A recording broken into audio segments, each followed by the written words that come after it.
Inilah Injil suci menurut Matius.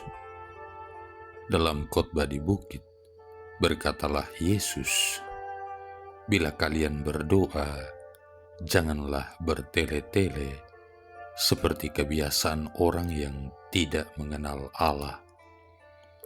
Mereka menyangka doanya akan dikabulkan karena banyaknya kata-kata.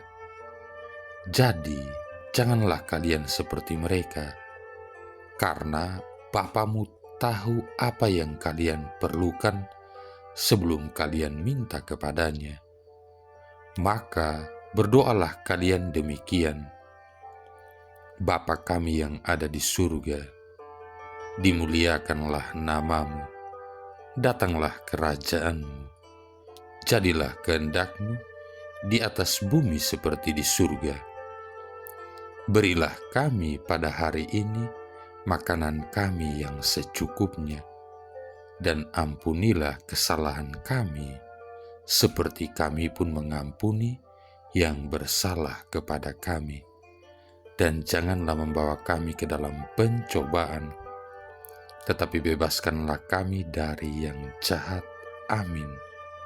Karena jikalau kalian mengampuni kesalahan orang, Bapamu yang di surga akan mengampuni kalian pula. Tetapi jikalau kalian tidak mengampuni orang, Bapamu pun tidak akan mengampuni kesalahanmu."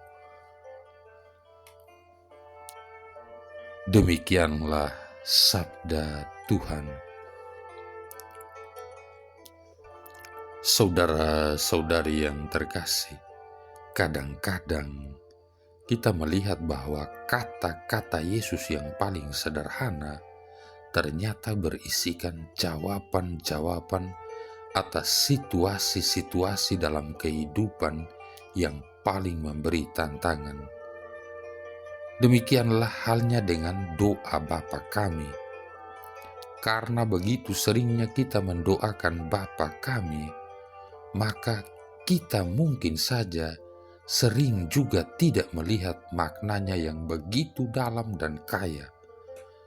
Mendoakan doa yang diajarkan oleh Yesus sendiri sesungguhnya dapat membawa kita kepada pengharapan dan kesembuhan.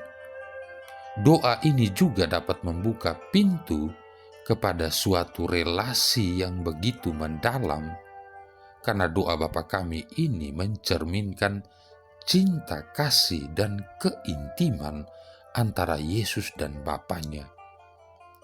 Melalui doa ini kita dapat mengalami berkat yang sungguh indah, di mana Allah menawarkan kepada kita kasih yang sama dengan kasih-Nya bagi Yesus, putranya terkasih. Kita bisa lihat Yohanes bab 17 ayat 26. Saudara-saudari yang terkasih, dua kata pertama dari doa Bapa kami ini memperkenalkan kita kepada kasih Allah terhadap kita.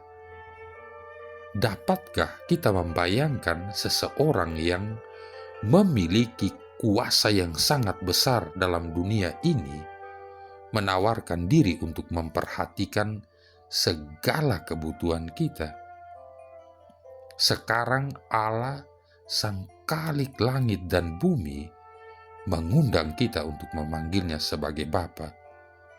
Jadi bagaimanapun tak pantasnya kita memandang diri kita, atau tidak signifikannya kita menilai diri kita, di mata Allah kita tetap adalah anak-anak-Nya yang dikasihinya sejak awal dunia. Ketika kita mengatakan jadilah kehendak-Mu, kita tidaklah menyerahkan diri kepada seorang Allah yang suka mengambil keputusan secara sewenang-wenang, melainkan secara aktif kita merangkul segalanya yang diputuskan oleh Allah Bapa kita. Mengapa? Karena kita menaruh rasa kepercayaan kita kepada Dia yang rencananya bagi kita jauh melampaui ekspektasi kita yang seringkali terbatas.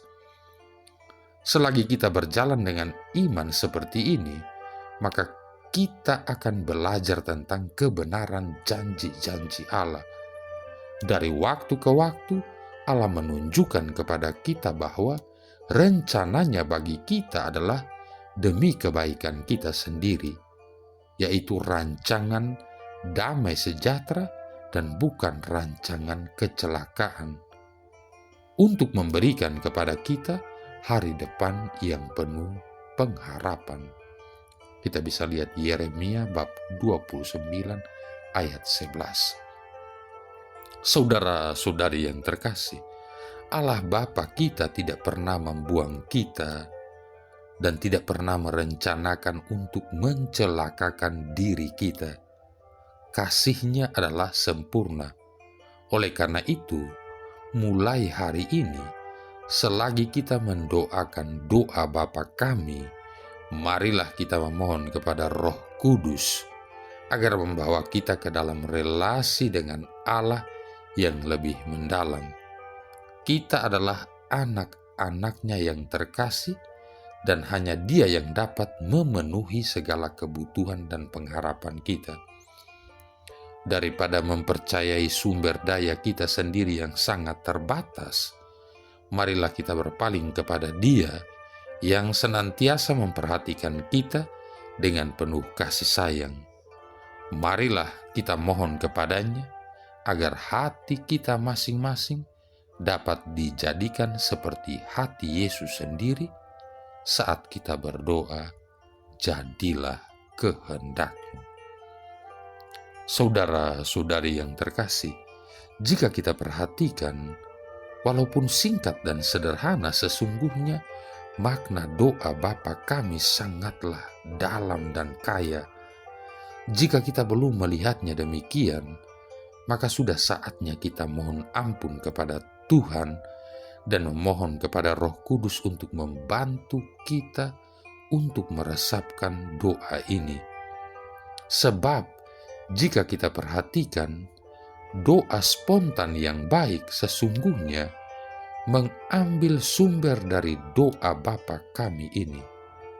Contohnya, Tuhan, aku bersyukur dan memuji Engkau. Ini sama dengan dimuliakanlah nama-Mu. Karena Engkau sungguh baik, sama dengan Bapa. Aku rindu menyenangkan-Mu ya Tuhan, dan ingin melayani Engkau, sama dengan datanglah kerajaan-Mu. Namun seringkali aku jatuh dan melukai-Mu dengan dosa-dosaku.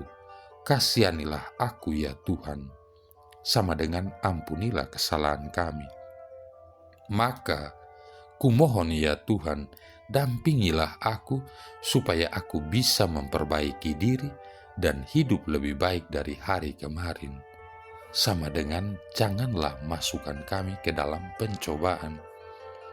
Dan kumohon juga dari-Mu berkat jasmani dan rohani, agar aku dapat menjalani hari ini dengan baik. Berilah kami rejeki pada hari ini.